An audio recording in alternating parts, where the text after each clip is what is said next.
님이셨어요. 그러다가 거의 뭐 한 30년 가까이 못 뵈다가 제가 이제 종교인 과세 때문에 여기저기 이렇게 막 조금씩 알려지면서 그러면서 접촉이 됐다가 카톡으로만 계속 이렇게 주고받다가 오늘 엄청 오래간만에 상봉이 된 겁니다. 예, 그래서 인상도 엄청 좋아지신 것 같아요. 예, 완전 좋아지고, 그래서 역시 예, 귀한 사역 감당하니까 또 이렇게 인상도 좋아지시고, 또 그 태국에서 하는 이따가 선교 보고처럼 이렇게 전해 줄 텐데, 야, 그거 참 엄청난 사역들을 그렇게 읽어 놓으셨구나. 참 보니까 뭐라 그럴까요? 참 귀하게 하나님이 그 사용하시는 좀 그런 선교사님이다, 그런 생각이 들고요. 저도 사실 할 얘기가 엄청 쌓여 있는데 잠깐 살짝 얘기하고 올라왔습니다.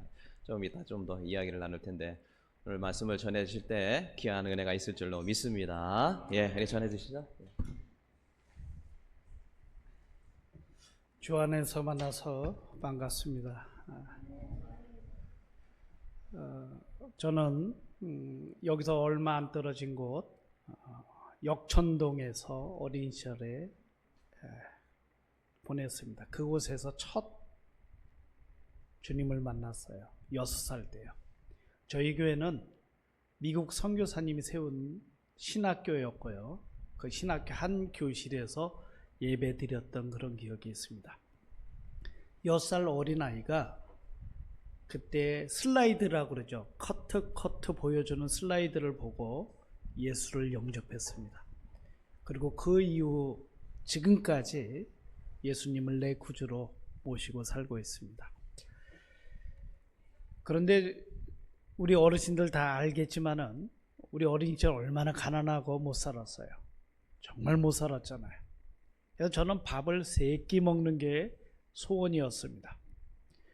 우리 어머니 아버지께서 역천동 살다가 이제 저 남양주 조안면이란 팔당댐 그 근처로 이사를 가셨고 그 교회를 출석하게 되었습니다. 이 마을은 얼마나 가난하냐면 동네 사람 모두가 밥 3끼를 못 먹어요. 그리고 제가 국민학교 2학년 때 제 동생을 업어 키우기 위해서 어머니가 일 나가시고 아버지는 돈 벌러 가셔서 한 2년 안 들어오시고 그래서 학교를 못 다녔습니다. 아이를 넣고 학교를 한번 간 적이 있어요. 산길로 한 30분 정도 걸어가는데 아이를 얻고 갔습니다. 그런데 아이가 교실에서 쉬도 하고 울기도 하고 그래서 더 이상 아이를 데리고 학교 갈 수 없다 생각하고 동네에 있는데 제가 교회를 다니니까 아이를 얻고 교회를 매일 갔어요. 가보면은 우리 집사님, 권사님, 장로님들도 늘 기도하고 계시더라고요. 눈물로 기도하고 계시고. 그래서 저도 9살 아이가 기도하게 되는 거죠. 뭐라고 기도했을까요? 학교 보내달라고. 네. 학교 보내주세요. 그리고 말씀 맞으죠. 3끼 먹게 해달라고. 그렇게 기도했어요. 그리고 아버지께서 한 2년 후에 들어오셔갖고 다시 학교 가게 되고, 그리고 중학교 때 또 돈이 없어서 학교를 또 몇 개월 쉰 적이 있습니다. 그때 제가 기도하기를, 하나님, 저와 같은 아이들이 지금 참 많아요. 그러니 하나님 저를 제가 선생님이 되어서 저와 같은 아이들을 키우는 선생님이 되게 해주세요 하고 기도했고, 또 하나의 기도는 제가 9살 때 아이를 얻고 가서 동생을 얻고 가서 기도할 때마다 우리 성도들이 저한테 뭐라고 그랬냐면 이 다음에 목사님 되거라 그랬어요. 9살짜리에게. 그래서 제가 마음속에 목사님, 근데 우리 교회는 목사님이 안 계셨기 때문에 제가 목사님이 누군지도 몰랐어요. 그런데 마음속에 목사님이 돼야 되겠다고 기도했습니다. 그리고 30살이 되었을 때 이제 신학교를 들어갔어요. 그 30살이 되어서 신학교 갈 때는 제 마음에 무슨 마음이 있었냐면은 여전히 똑같은 마음이에요. 저와 같은 아이들, 이렇게 믿음 안에서 크지만은 마음이 그 어려운 아이들 있잖아요. 생활도 어렵고 이런 아이들을 가르칠 수 있는 사람이 되었으면 좋겠다 하고 신학교를 갔습니다. 그리고 그때 제가 신학교 가기 직전에 파이디온이라는 어린이 선교단체를 만났어요. 그리고 거기서 일을 하면서 열심히 이제 신학을 했습니다. 그러면서 무슨 꿈을 꿨냐면, 하나님, 지금 한국교회는 부흥하고 있습니다. 그런데 제가 처음 교회를 다녔던 곳이 선교사님들이 세운 교회잖아요. 그래서 하나님, 나도 선교사가 될 수 있게 하나님 도와주세요. 목사 안수 받는 그 해에 선교사를 갔으면 좋겠습니다 하고 기도를 했습니다. 그렇게 기도하고 이제 목사 안수를 받고 그 해에 정말 하나님께서 저를 인도 땅 캘커타라는 곳에 선교사를 보내주셨어요.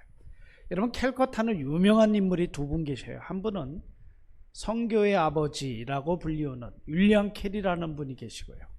또 한 분은 마더 테레사, 이분이 사역했던 곳입니다.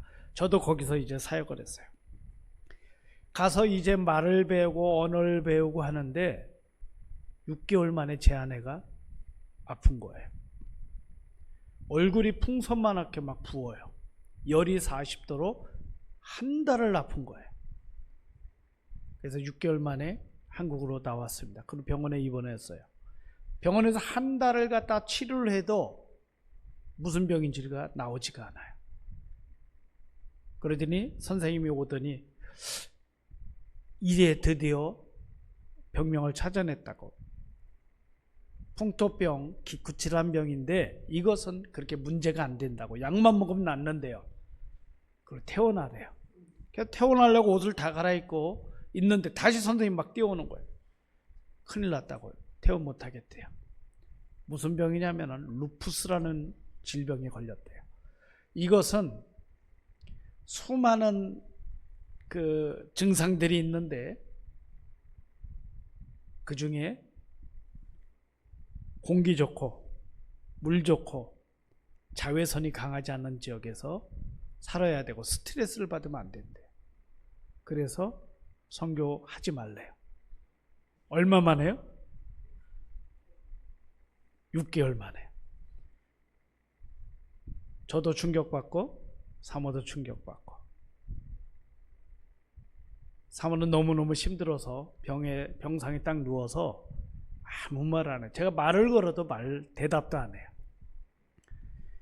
병원 옆에 교회가 있었습니다. 그래서 제가 거기 가서 밤새껏 기도하는데 무슨 기도가 되겠어요? 기도가 안 되죠. 그래서 하나님 앞에 기도하며 멈추고 다시 병상에 돌아와 보니까 아내가 그때까지 잠을 안 자요. 제가 와도 아는 체도 안 해요. 여러분, 산송장이라고 들어봤었죠? 저는 산송장을 본 거예요. 살아있으나 아무 반응이 없어요. 그래서 제가 귀에다 대고 이런 얘기를 했습니다. 여보, 큰아이가 9살, 작은아이가 4살. 내가 큰아이를 데리고 일단 인도로 들어갈게요. 작은아이는 할머니 집에 있다가 당신이 죽었다는 소식이 들려오면 내가 장례를 치러주러 나올게요. 그리고 6개월이 있다가 새장가 들을게요. 그랬더니 아내가 발딱 일어나더라고요. 죽기는 누가 죽어요? 내가 죽더라도 인도 가서 선교하다 죽을 거야. 그래서 약도 없고 아무것도 없이 그냥 들어갔습니다.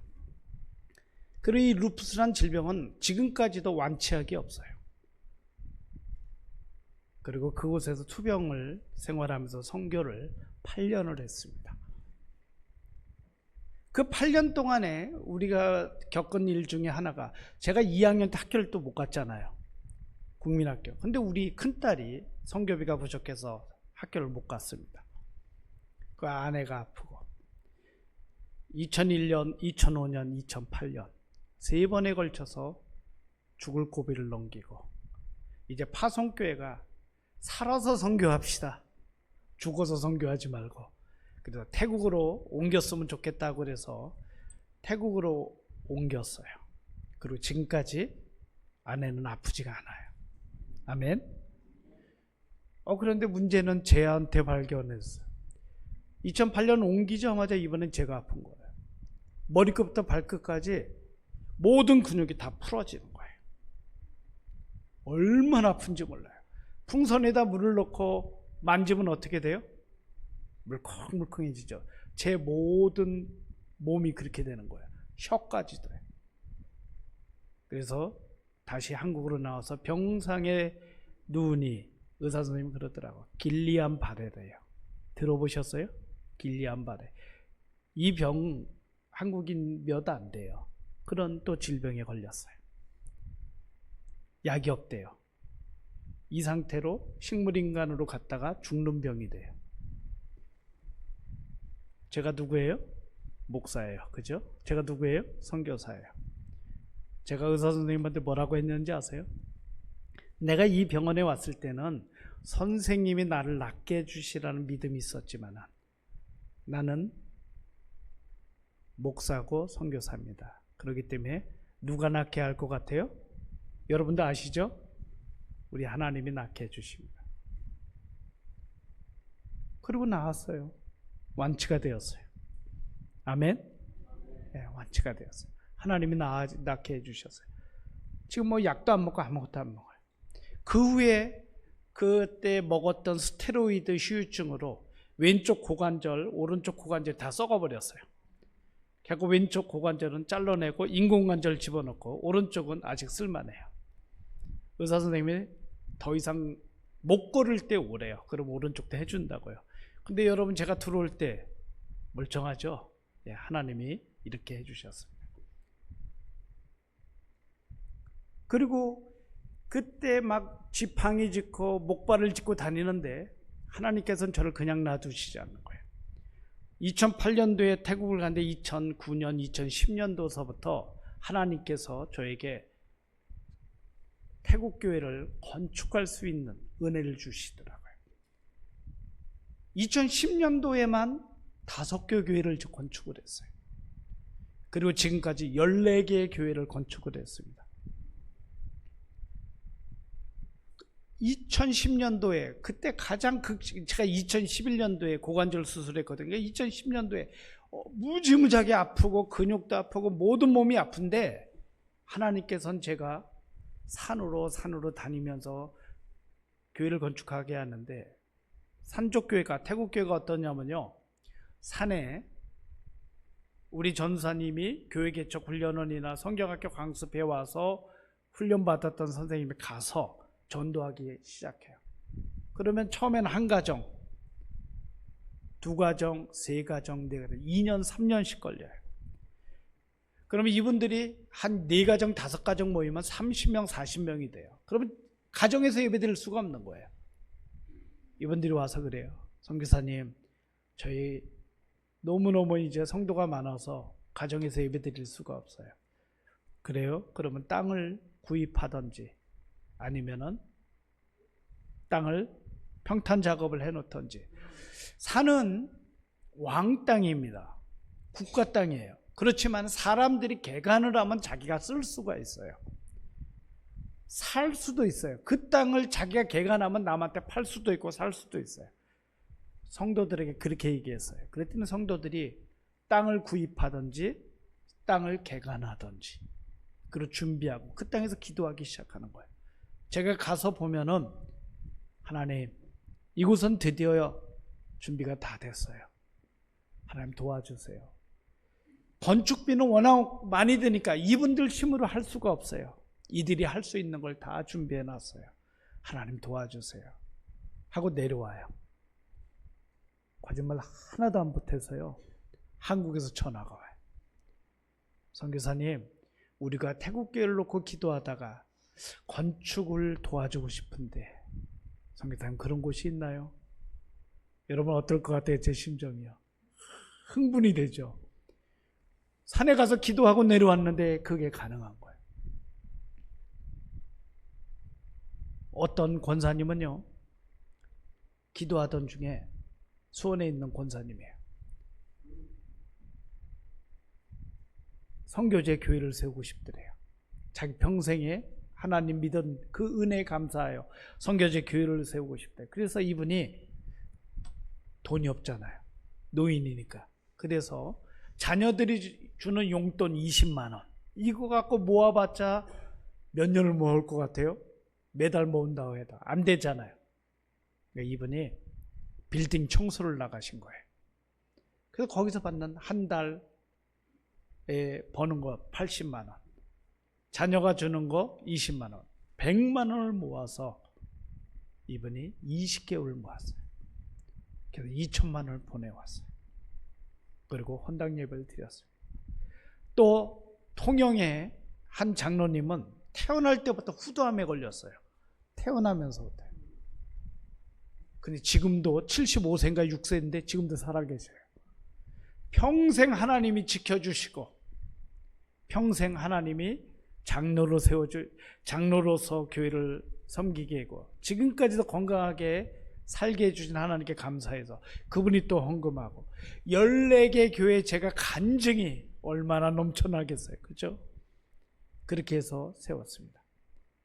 그 다음에 제가 어린 시절에 어떻게 컸다고요? 어렵게 컸잖아요. 학교를 못 다녔잖아요. 그래서 인도에 가서는 학교를 세웠습니다. 태국에서는 장학생들을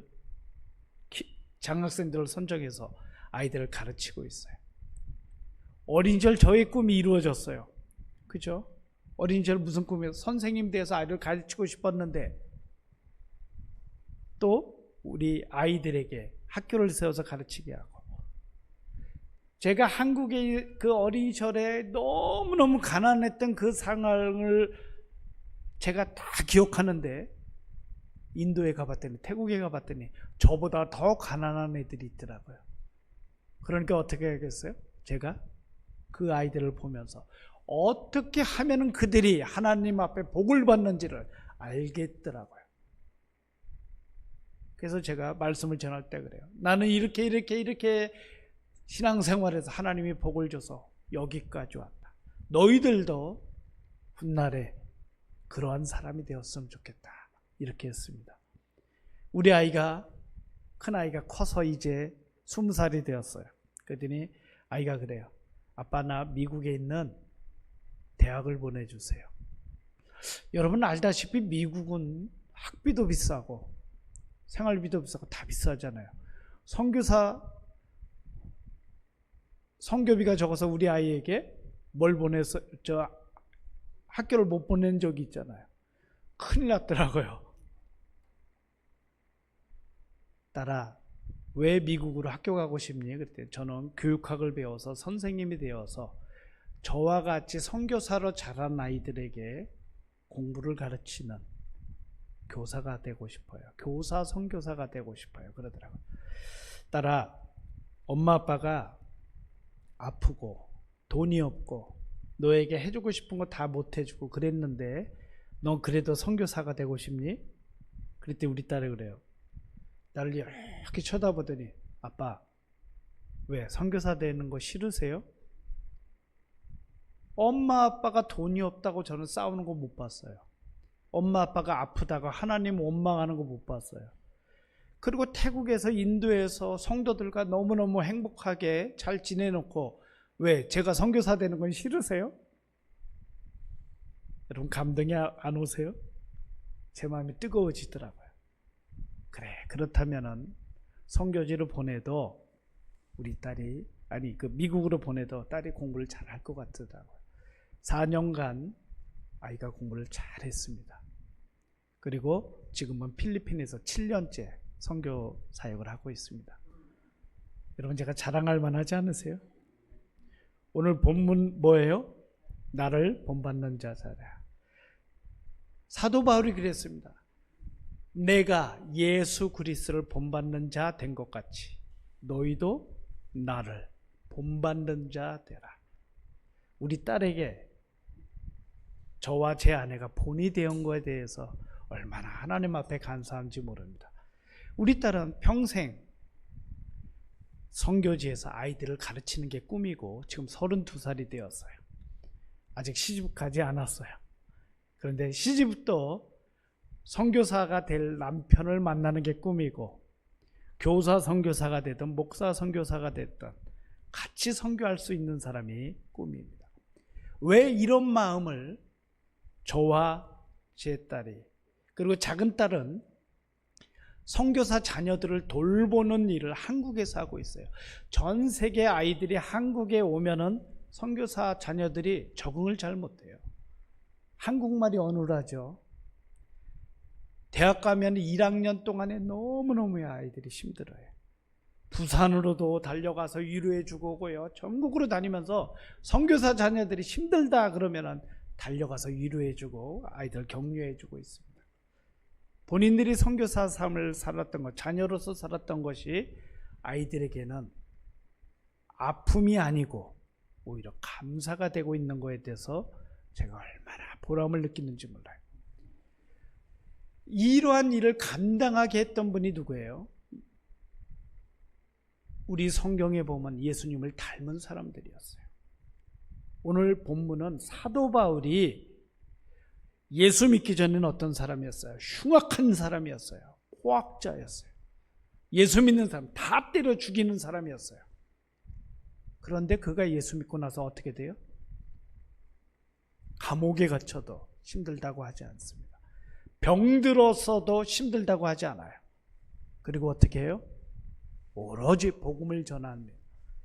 그가 배고프고 어떠한 형편에 처하는 것에 대해서 그가 괴로워하지 않습니다. 오로지 하나님만 바라본다. 그러한 사람을 보았던 사람들이 이제 또 다른 사람에게, 그 다음 세대에, 그리고 미국에서 한국으로, 그리고 오늘날 우리가 예수 믿게 된 것이죠. 아멘. 예수님을 본받았던 우리가 오늘 이 자리에 모인 것입니다. 그런데 오늘날 어때요? 들려오는 소문들이 어때요? 제가 머리 깎으러 갔어요. 그랬더니 이발사가 사장님은 뭐 하시는 분이세요? 그래요. 그래서 저는 목사고 선교사입니다. 그랬더니 아 그래요? 요즘에 목사들은요 아주 못됐어요. 요즘에 선교사들은요 아주 못됐어요. 하면서 막 얘기하기 시작하는데 제가 봐도 못됐더라고요. 요즘에 교인들이 얼마나 못된지 아세요? 하고 막 교회를 욕하기 시작해요. 그래서 제가 죄송합니다. 우리 하나님은, 우리 예수님은 그런 분이 아니신데 우리 인간들이 못돼 처먹어서 그래요. 용서해 주세요. 저는 잘할게요. 그랬더니 이분이 그동안 듣던 분하고 그동안 자기가 만났던 예수 믿는 사람하고 좀 다르대요.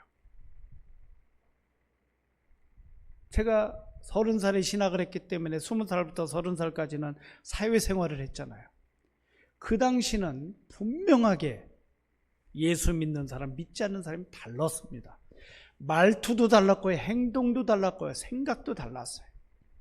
그런데 어느 순간서부터 예수 믿는 사람에 믿지 않는 사람이나 구분이 되지 않아요. 특히 오늘날은 구분이 안 돼요. 제 동기 목사님들 봐도 저분이 목사님이 맞나? 저분이 옛날에 저런 분이 아니셨는데 왜 저렇게 되셨을까? 하는 분들도 계시더라고요. 권사님, 집사님, 장로님들도 그런 분들 계시잖아요. 그죠? 그럼 여러분 전도가 될까요? 안 될까요? 안 돼요. 마찬가지입니다. 제가 선교지에서 인도와 태국에서 살지만 제 생각과 말과 행동이 예수 믿지 않는 사람처럼 살아간다면, 내 안에 있는 예수 그리스도를 그들에게 보이지 못한다면 그들이 나올 수 있을까요? 문화가 다르고 정서가 다르고 다 달라요. 말이 달라요. 제가 인도 말을 하기는 합니다. 그런데 인도 사람처럼 할까요? 못해요. 제가 태국말로 설교를 합니다. 그런데 태국 사람처럼 좀 유창하게 태국 사람처럼 말할 수 있을까요? 못해요. 그런데도 태국 사람들이 교회에 옵니다. 왜 그래요? 그들이 첫째는 하나님을 믿기 때문에 왔고, 둘째는 제 모습이 예수 그리스도를 믿는 사람답기 때문에 오지 않을까요? 저는 그렇게 생각하고 있어요. 만약에 저의 말과 생각과 행동이 예수 믿지 않는 사람처럼 보인다면 그들이 올 이유가 없습니다. 제가 마포에서 교육 전도사를 할 때에서 교육 목사를 할 때 청년부를 지도하는데 청년들이 전부 졸고 있어요. 예배 전에. 예배 드리려고 하면 이미 졸고 있는 그 모습 때문에 어떻게 해야 될지 모르겠어요. 그래서 제가 딱 그랬어요. 여러분, 전도하지 마세요. 절대 전도하지 마세요. 새 신자가 왔다 여러분 모습 보고 다 도망갈 것 같아요. 그러지 않아요? 그죠? 뭔가 확실히 달라야 돼요. 예수 믿는 사람과 믿지 않는 사람이 같으면 전도가 되지 않습니다. 성경 역사에 봐도 분명히 달랐어요. 여러분, 요셉을 보세요. 형들이 죽이려고 했어요. 형들이 다른 나라에 팔아버렸어요. 17살 나이에 30살이 되어서 총리 대신 되었습니다. 형들을 만났어요. 그때 어떻게 해요? 형들은 두려워 떨잖아요. 그때 요셉이 한 말이 뭐야?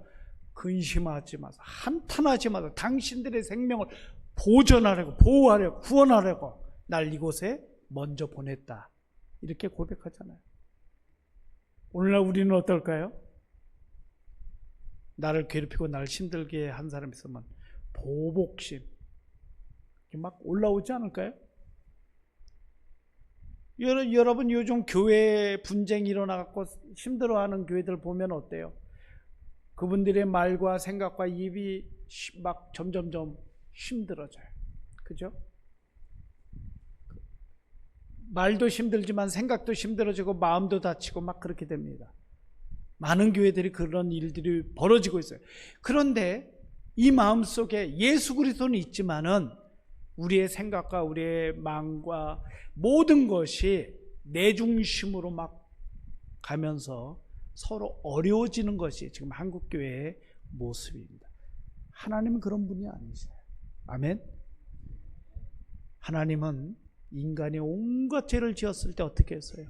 그 아들 예수 그리스도를 이 땅에 보내셨습니다. 그리고 사랑으로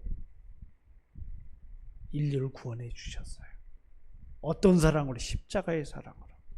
예수 그리스도의 그 피를 다 쏟을 때까지 하나님은 그 아들의 그 고통을 보고 계셨습니다. 그리고 우리는 그것을 보고 그 아들의 그 피를 보고 우리는 믿고 구원을 받았습니다. 아멘. 그런데 우리 속에 어려움이 생기고 우리 속에 불이익이 당했을 때 우리는 어때요? 힘들어해요. 굉장히 힘들어해요. 그리고 어떻게 해요? 가만두고 싶은 생각이 없어요.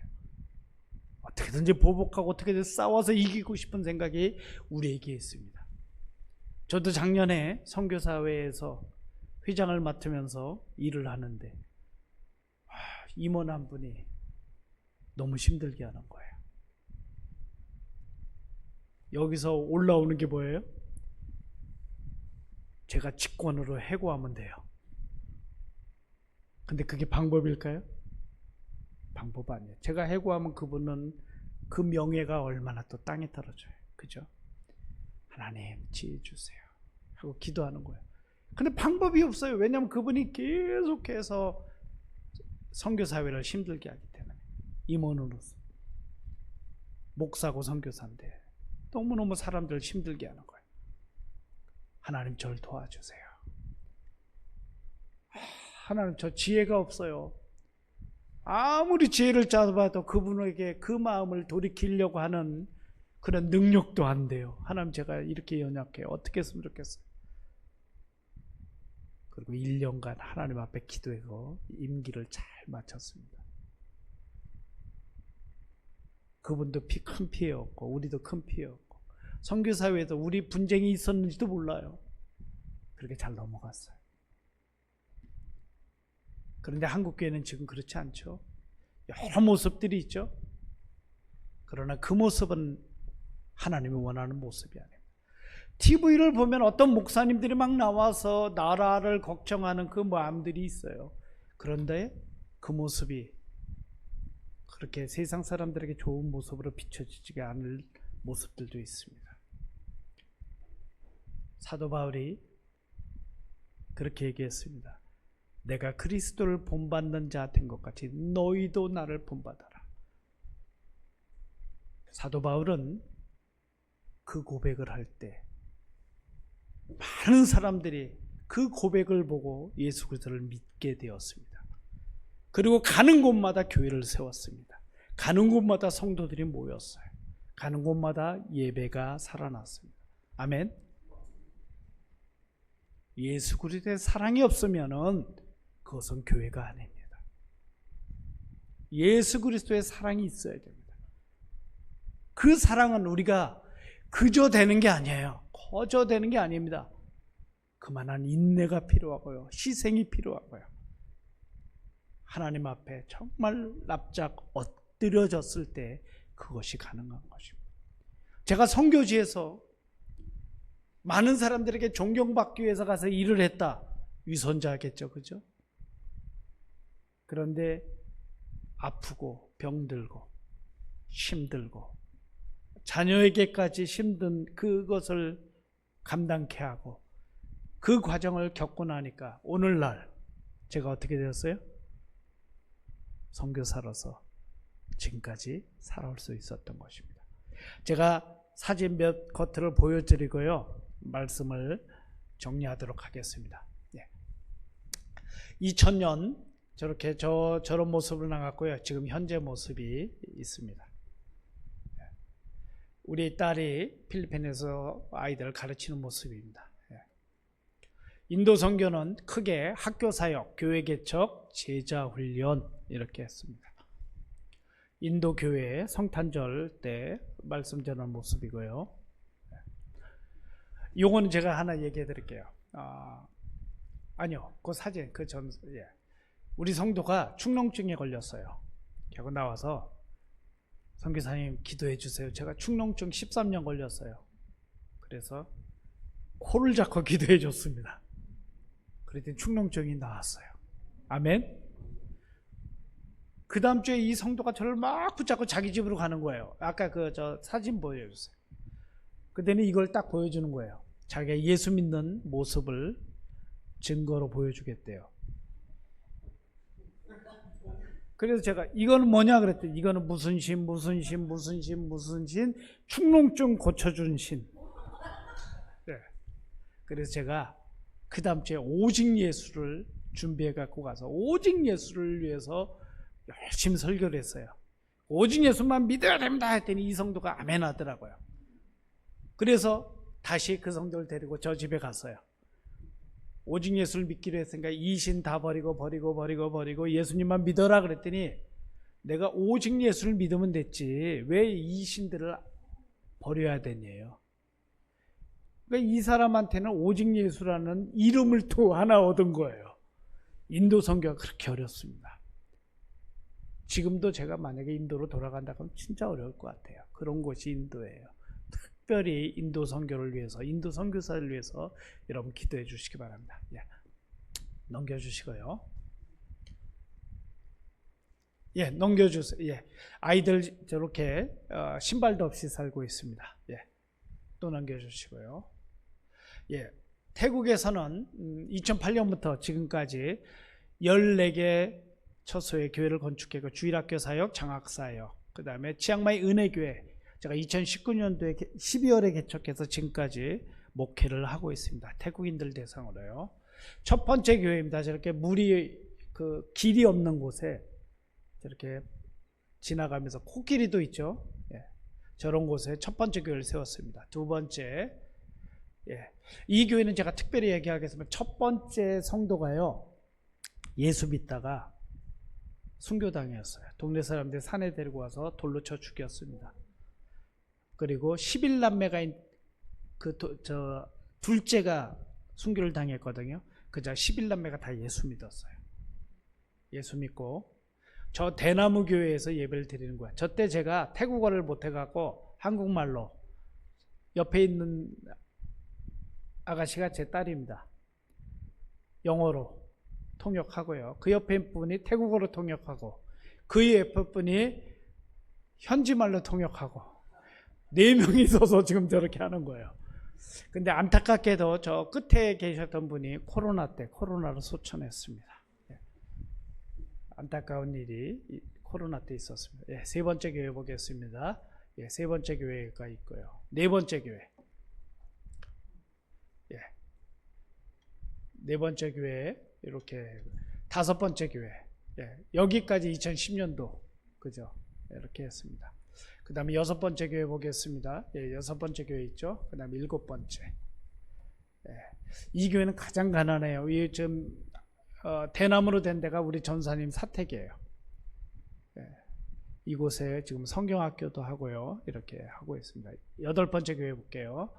예, 여덟 번째 교회. 아까 제가 얘기했던 그 10만 원, 20만 원과 빌딩 청소 80만 원, 2천만 원을 들여서 건축한 교회입니다.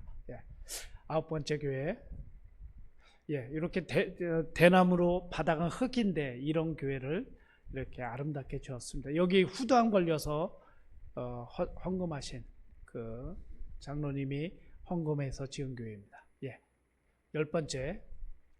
예. 열 번째 교회 아주 아름다워요. 가는 길이 너무 아름다워요. 그런데 비포장도로라 우기철엔 제가 못 가요. 차가 빠지거든요. 예. 11번째 교회 볼게요. 예. 저기 지금 있는 숲인데 제가 안타깝네요. 교회 옆에 저 숲을 갖다가 딸기밭으로 해가지고 지금은 부자가 되었어요. 동네 사람들이요. 엄청 부자가 되었어요. 성도가 100명이었는데 지금 코로나 때 240명이 되었어요. 코로나 때 아이만 40명 나왔더라고요. 네. 그래서 지난 1월에 이곳에 가서 총신대 파이디언 선교회 동아리 학생들하고 성경학교를 했었습니다. 12번째 교회를 보게 돼요. 예. 이 젊은 부부가 아주 깊고 깊은 산속, 제가 가장 가기 힘든 곳에 비포장도로예요. 여기에서 목회를 하고 있습니다. 밑에 저런 텐마루 같은 데서 예배 드렸는데 이렇게 교회를 건축하고, 이분들은 도시 생활을 했기 때문에 도시물을 충분히 먹었던 분임에도 불구하고 저런 시골에 가서 지금 목회를 하고 있습니다. 13번째 교회 올 4월 달에 이제 건축을 했고요. 14번째 교회 여기도 4월 달에 헌당 예배를 드렸습니다. 저는 산에다가 이렇게 아름답게 예배를 지었습니다. 그 다음에 치앙마이 은혜교회 제가 2019년도에 이 모습은 설립 예배 드릴 때, 그 다음에 밑에는 성탄 예배 드릴 때 앞에 교회 앞에다가 그냥 공터에다가 이렇게 성탄 예배를 드리고 있습니다. 그 이유는 매주 예배는 교회에서 드리지만은 성탄절만큼은 지나가는 모든 사람들을 대상으로 하고 있어요. 그래서 한 200여 명이 모여서 성탄절 예배를 해마다 드리고 있습니다. 미국 선교사님 84세 연세가요. 선교 경력 50년 되신 분입니다. 이분이 매주 우리 교회를 출석하고 있고 5주 있을 때는 이분한테 설교를 맡기고 있습니다. 부활절 모습이고요. 치앙마이 대학이 미국의 5대 대학 안에 들어요. 그런데 치앙마이의 은퇴 교수 2분이 우리 교회를 출석하시고 그 중에 남편분이 올 4월 부활절 때 세례를 받았습니다. 추수감사절 나눔, 그 다음에 성탄절 모습, 주일학교 모습이고요. 그 다음에 중고청 모습이고요. 그 다음에 교회 행사, 그 다음에 대신방. 태국은 대신방이 없습니다. 자기가 초청하지 않는 집에 갈 수가 없어요. 그런데 제가 신방을 하기를 원한다 그랬더니, 그리고 통을 하나 만들어 날짜와 시간을 적어서 내면은 그 시간에 가겠다 했더니 모든 성도들이 원해서 이렇게 신방을 하고 있습니다. 그랬더니 30년 넘은 선배 선교사들이 그래요. 나 신방 한 번도 안 해봤는데 하고 부러워하다. 나도 해봐야 되겠네 그러더라고요. 되더라고요. 조혼. 제가 장학사역 지금 한 1년에 한 80명여 명 하는데, 위에 저 남자아이가 15, 여자아이가 13살, 그런데 아기가 있어요. 초등학교를 졸업하고 아이들이 중학교를 안 가고 동네에서 놀다가 아이들이 눈 맞아서 이렇게 아기를 낳더라고요. 밑에 전도사님 나이가 35이에요. 그런데 딸이 15, 그리고 손주가 있어요. 35살에 손주를 보더라고요. 그래서 여기에 장학사역을 해야 되겠다. 아이들이 어찌하든지 고3까지는 가르쳐야 되겠다 해서 80여 명에게 지금 장학금을 주고 있습니다. 넘어가겠습니다. 이렇게 장학금을 계속 주고 있어요. 각 교회마다 성경학교 강습회, 파이돈 선교회 교재를 갖다가 번역하고요. 찬양율동 공과 다 번역을 해요. 태국어로요. 그리고 북쪽, 태국의 전역인데 저는 북쪽을 담당하고 또 한 분이 중부와 남쪽, 또 한 분이 동북부 지역을 담당을 해요. 그리고 3박 4일 합숙훈련합니다. 먹고 자고. 저 어렸을 때 성경학교 강습회를 우리나라도 그렇게 했어요. 3박 4일 먹고 자고요. 그런데 여기는 지금 그렇게 하고 있어요. 제 어린 시절 기억들이 지금 다 쓸모 있더라고요. 그래서 그렇게 하고 있습니다. 그 다음에 성경학교 강습회 마치고 난 다음에 각 교회 성경학교 하고요. 종신대에 학생들 오면 학교에서 낮에 한글이나 영어를 가르치고 그 아이들 중에 교회로 초청해서 이렇게 성경학교를 하고 있습니다. 여러분, 복음의 끝이 언제일까요? 우리 주님 다시 오실 때입니다. 우리는 그날까지 믿음을 흔들리면 안 되죠. 그죠? 믿음을 굳게 잡고 있어야 됩니다. 그리고 제자로서의 삶을 살아야 돼요. 여러분, 제자로서의 삶이 나를 위해서도 살아야 되지만은 내 안에 있는 예수 그리스도를 사람들에게 보이는 삶을 살아야 될 것입니다. 우리가 최종적 목표가 뭐예요? 천국의 삶이잖아요. 이 땅에서는 눈물도 있고 아픔도 있고 싸움도 있고 시기질도 다 있어요. 그러나 천국 가면은 어떨까요? 마마 이그나 간나와 싱알라 바샤브. 여러분 어느 나라 말이에요? 스리랑카 말이에요. 아미 방글라 볼테파리. 무슨 말이에요? 이건 방글라 말이에요. 방글라데시. 폼, 리안, 파사타이. 이건 어디 나라 말이에요? 태국이요. 하늘나라 가면 이런 말이 있을까요? 없어요. 없습니다. 하늘나라 말이에요. 저 반지가 없어요. 금반지 하나만 가져도 우리는 참 좋아해요. 왜 그래요? 귀하기 때문에. 그러나 하늘나라는 어떤 곳이에요? 황금길입니다. 우리가 좋아하는 건 다 있어요. 그런데 미움, 시기, 질투, 다툼 없습니다. 문화, 정서 없어요. 인도 가면은 소리를 빡빡 질러야 그들이 말을 들어요. 제가 점잖게 얘기하면 저를 갖다 비웃어요. 근데 태국 가면은 제가 소리 지르면 저하고 상대도 안 해요. 점잖게 얘기해야 그들이 저를 상대를 해요. 이런 문화 정서가 필요 없습니다. 왜 그래요? 우리 모두가 하늘나라 갔기 때문에.